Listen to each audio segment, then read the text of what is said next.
Hello class, this is Swati Sravi, your English teacher. Today I am going to start the second chapter of our book Beehive. The name of our chapter is The Sound of Music Part 1 and titled as Evelyn Glennie Listens to Sound Without Hearing It. Okay, this story is about a girl named as Evelyn Glennie. She is a multi-musician but she is a deaf, means she can't listen anything but she can feel the music and the sound. Okay जब ये story begin होती है तो उस time Evelyn Glenny station पे बैठी रहती हैं और ट्रेन का वेट कर रही होती हैं, और जब ट्रेन आती है तो उन्हें उसकी वाइब्रेशन फील होती है कि ट्रेन आ गई। और उस टाइम वो royal Academy of Music London की ओर ट्रैवल कर रही होती हैं, और उस टाइम वो 17 ईयर्स की होती हैं। और वहीं से हमें उनका फ्लैशबैक दिखाया जाता है, मीन्स उनके पास्ट के बारे में बताया जाता है, पास्ट की पूरी स्टोरी बताई जाती है कि कैसे उन्होंने अपनी डिसेबिलिटी, जो उनका डेफनेस था, उसे कैसे उन्होंने अपनी पावर और अपने पोटेंशियल में चेंज किया, और कैसे कैसे फ़ाइट किया लोगों से, और कैसे कैसे अपनी डिसेबिलिटी से फ़ाइट करके वो अपनी इतनी सारी अचीवमेंट्स और इतना फेम नेम हासिल करती हैं अपनी लाइफ में। So let's go on the discussion about Evelyn Glenny. So this is our chapter, The Sound of Music, Part 1. Evelyn Glennie listens to sound without hearing it.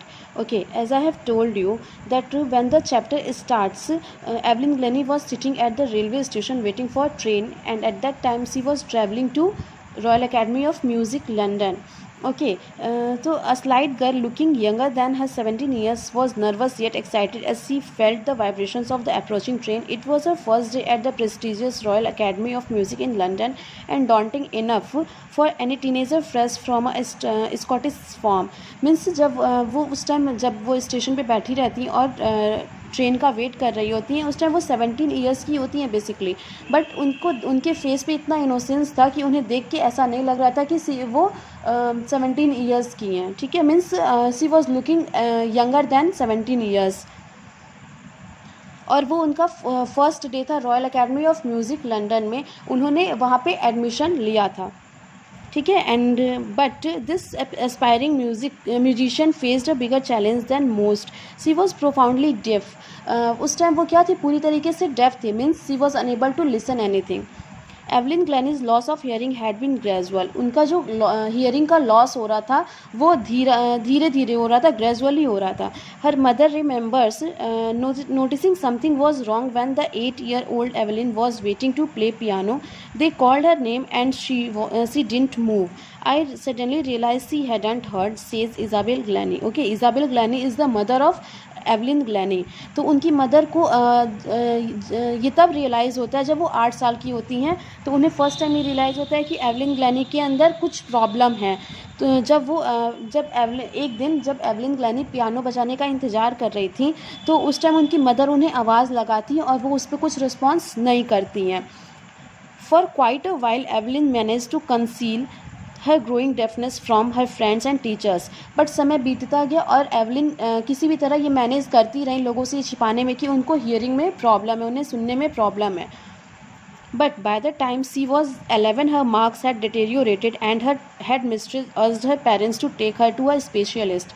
But जैसे जैसे time बीतता गया और वो 11 ईयर्स की हुई, तो उस टाइम उनके मार्क्स कम होने लगे, और उस टाइम उनकी टीचर उनके पेरेंट्स को ये कहती हैं, ये सजेस्ट करती हैं कि आप एवलिन को किसी अच्छे स्पेशलिस्ट के पास लेके जाएं.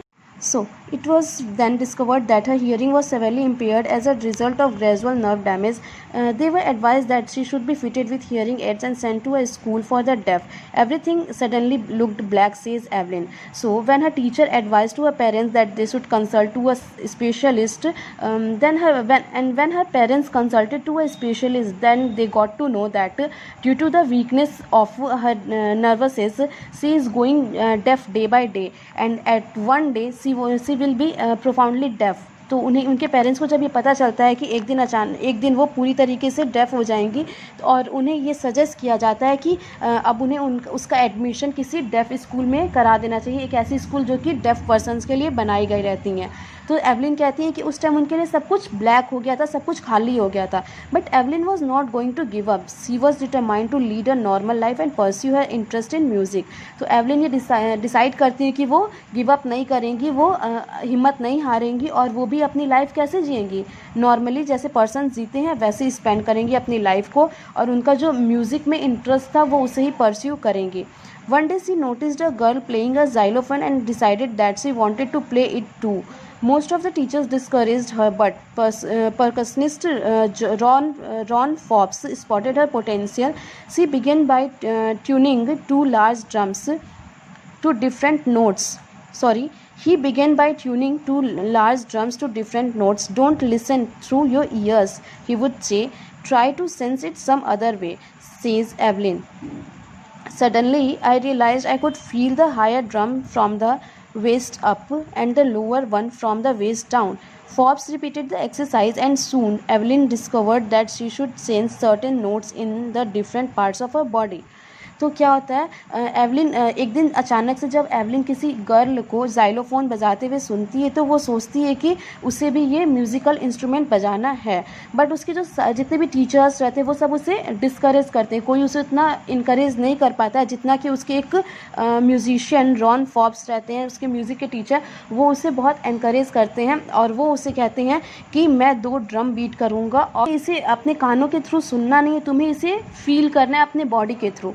ठीक है, तो एवलिन कहती हैं suddenly I realise I could feel the higher drum from the waist up and the lower one from the waist down. तो एवलिन कहती है कि मुझे अचानक से ये फील हुआ कि जब वो ड्रम को हाईली बीट कर रहे थे, तेज़ी से बीट कर रहे थे, तो मेरे वेस्ट के ऊपर के पार्ट में वाइब्रेशन फील हो रहा था, एंड जब वो ड्रम को स्लोली बीट कर रहे थे तो मेरे वेस्ट के नीचे के पार्ट में वाइब्रेशन फील हो रहा था। Forbes repeated the exercise and soon Evelyn discovered that she could sense certain notes in different parts of her body. तब जैसे जैसे फॉर्ब्स ने यही जो प्रक्रिया थी उसको दोहराई तो एवलिन को ये फील हो गया कि वो अपने बॉडी के डिफरेंट पार्ट से डिफरेंट बीट्स को और डिफरेंट साउंड्स को पहचान सकती है। ठीक है, I had learn to open my mind and body to sounds and vibrations, the rest was sheer determination and hard work. तो उस टाइम उसे ये पता चल गया कि वो अपने माइंड और बॉडी से साउंड को फील कर सकती है, वाइब्रेशंस को फील कर सकती है, और बाकी उसने कहा कि उसके डिटर्मिनेशन और हार्ड वर्क पे डिपेंड करता था कि वो कितना अपनी इस एबिलिटी को कितना वो आगे बढ़ा सकती है, वो उसके डिटर्मिनेशन और उसके हार्ड वर्क पे डिपेंड करता था।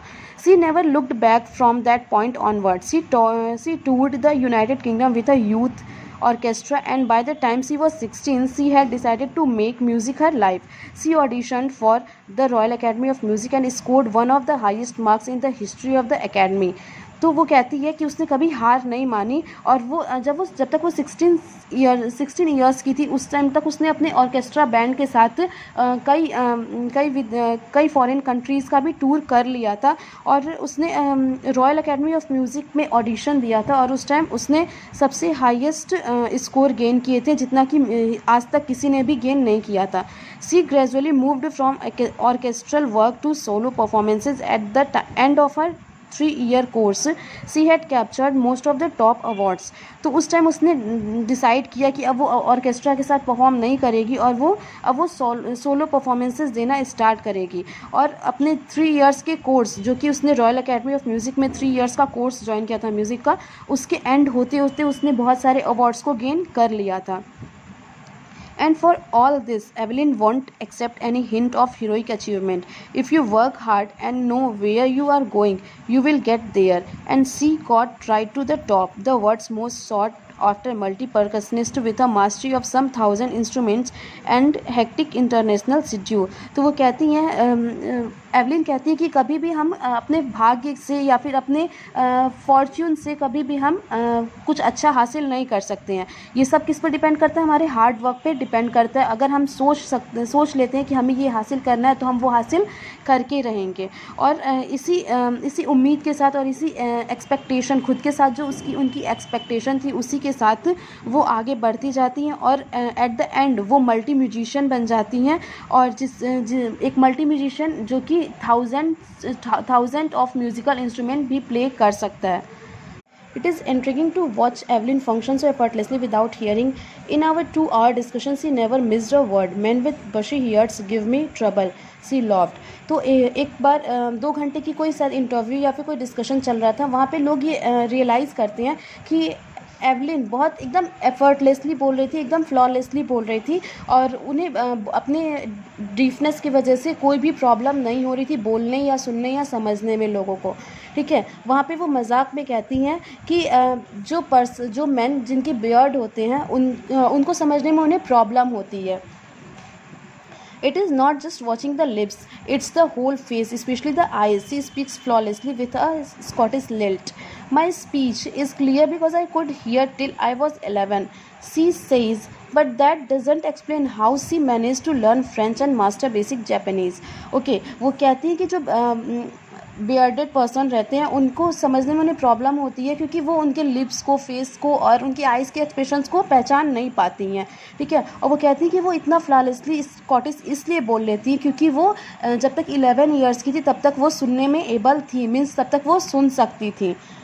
But that doesn't explain how she manage to learn French and master basic Japanese. लेकिन इसका मतलब ये लेकिन इससे ये पता नहीं चलता है कि कैसे उन्होंने फ्रेंच और जापानीज़ सीख ली। मीन्स वो आफ्टर हर डेफनेस, जब वो पूरी तरीके से डेफ हो चुकी थी उसके बाद वो फ्रेंच और जापानीज़ सीखती हैं। As for music she explains it pours it in through every part of my body. It tingles in the skin, my cheekbones and even in my hair. Means वो कहती है म्यूज़िक के लिए कि वो इतनी ज़्यादा उसके लिए डिटरमाइंड रहती हैं और इतनी ज़्यादा उसके लिए एम्बिशियस रहती हैं कि कहती हैं कि म्यूज़िक उनके बॉडी के एक एक पार्ट में बसा हुआ है। When she plays the xylophone, she can sense the sound passing up the stick into her fingertips. और जब वो कहती है कि जब वो xylophone बजाती है तो वो उसके बीट को कैसे फील करती है, कहाँ पे उन्हें वाइब्रेशन फील होता है, उनके फिंगर के टिप्स पे उन्हें xylophone की बीट वो महसूस करती हैं। By leaning against the drums, she can feel the resonances flowing into her body. On a wooden platform, she removes her shoes so that the vibrations pass through her bare feet and up her legs. वो कहती हैं कि जब वो किसी wooden platform पे perform करने जाती है तो उस टाइम वो ट्राई करती है कि वो अपने शूज़ को रिमूव कर दें ताकि जो वहाँ पे जो इंस्ट्रूमेंट्स की जो बीट होती है वो उससे उन्हें उनके बॉडी में फील हो सके। Not surprisingly, Evelyn delights her audiences. In 1991, she was presented with the Royal Philharmonic Society's prestigious Soloist of the Year award. तो ये बताया जाता है कि 1991 में रॉयल फिलहारमोनिक सोसाइटी के थ्रू उसे सोलोइस्ट ऑफ द ईयर का अवार्ड भी मिला था। Says master percussionist James Bletts, God may have taken her hearing, but he has given her back something extraordinary. What we hear, she feels far more deeply than any of us. That is why she expresses music so beautifully. तो एक बहुत बड़े musician रहते हैं जिनका नाम James ब्लेट्स रहता है। वो कहते हैं कि जब भगवान हमसे कुछ ले लेता है तो हमें उससे बहुत कुछ ज़्यादा अच्छा देता भी है। ठीक है, जैसे कि एवलिन की हियरिंग पावर लेने के बाद भगवान उसे एक एक्स्ट्रा ऑर्डिनरी पावर भी देते हैं जिससे कि वो म्यूज़िक को फील कर सकती है और वो हम सबसे कहीं बेहतर म्यूज़िक को फील कर सकती है और इसीलिए शायद वो म्यूज़िक को बहुत ही सुंदर तरीके से एक्सप्रेस करती है। Evelyn confesses that she is something of a workaholic. वो कहती है कि वो वर्कहोलिक है, मीन्स वो कुछ भी हो जाए वो अपने काम से कभी पीछे हटती नहीं है। वो चाहती है कि वो जितना एक्स्ट्रा वर्क कर सकती हैं उतना करें। I have just got to work, often harder than classical musicians, but the rewards are enormous. Apart from the regular concerts, Evelyn also gives free concerts in prisons and hospitals. Evelyn कहती है कि अपने regular concerts के अलावा वो prisons और hospitals में बच्चों को फ्री क्लासेस भी देने लगती हैं। She also gives high priority to classes for young musicians and wrestling of the Beethoven Fund for Deaf Children says. She is a shining inspiration for deaf children. They see that there is nowhere that they cannot go. तो जो एक and रिचलिन रहते हैं Beethoven fund for deaf children, एक एक institute रहता है, उसके एक टीचर रहते हैं एंड रिचलिन। वो कहते हैं कि एवलिन जो है वो बहुत से डेफ बच्चों के लिए बहुत बड़ी इंस्पिरेशन भी है, जैसे कि उसने खुद इंस्पिरेशन हासिल करके और इतनी तरक्की हासिल की, वैसे वो डेफ बच्चों को बहुत ज़्यादा इंस्पायर करती है, वो उन सबकी इंस्पिरेशन है। और ऐसा लगता है they see that there is nowhere that they can not go, और उसकी वजह से वो बच्चे भी ये फील करते हैं कि ऐसा कोई भी फील्ड नहीं है जिसमें वो नहीं जा सकते, मीन्स वो भी कुछ भी हासिल कर सकते हैं, वो भी कोई अचीवमेंट भी हासिल कर सकते हैं। Evelyn Glennie has already accomplished more than most people twice her age. She has brought percussion to the front of the orchestra and demonstrated that it can be very moving. तो कहता है कि Evelyn जो रहती है वो अपने as से ज़्यादा अपने एज के से दुगना हासिल कर चुकी रहती है अपनी एज में, अपनी छोटी सी एज में। She has brought percussion to the front of the orchestra and demonstrated that it can be very moving.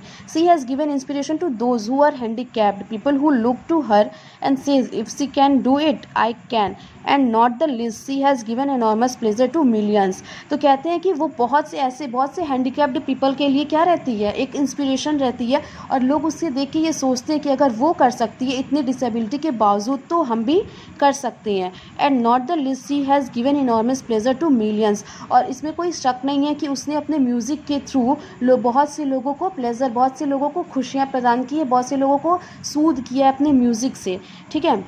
So students, basically हम इस स्टोरी में ये पता चलता है कि कैसे एवलिन अपनी डिसेबिलिटी से फाइट करके उसे एबिलिटी में टर्न करती हैं, एंड कैसे वो अपनी डिसेबिलिटी को एक टूल बना के कैसे नेम और फेम अर्न करती हैं, और साथ ही साथ लोगों के लिए एक इंस्पिरेशन भी बनती हैं। So I hope you all have got what I have explained in this chapter, and if still you have any doubt regarding this chapter, you can ask me in the comment box. Okay, so stay safe, stay at home, wear mask, use sanitizer and follow 6 feet distancing. Okay, thanks for watching.